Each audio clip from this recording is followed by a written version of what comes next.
সালের বিশ্বকাপ ভারতের দখলে আসেনি তো কি, গোটা সিরিজে সেরা বিরাট কোহলি হলেন।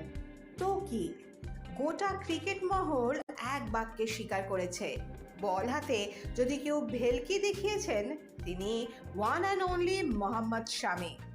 তিনি মাত্র 7টা ম্যাচে 24টা উইকেট তুলেছিলেন।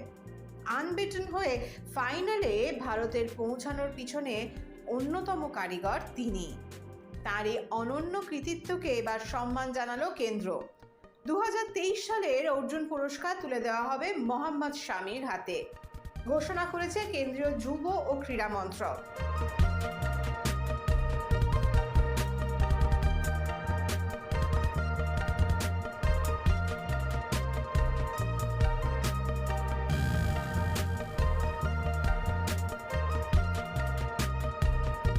আরও 25 কৃতি খেলোয়াড়ের হাতে উঠবে লক্ষ্যে অবিচল থাকার এই পুরস্কার।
এবছর ধ্যানচাঁদ খেলরত্ন পুরস্কার পাচ্ছেন 2 ক্রীড়াবিদ, চিরাগ চন্দ্রশেখর রেড্ডি এবং রানকিরেড্ডি সাত্বিক সাইরাজ।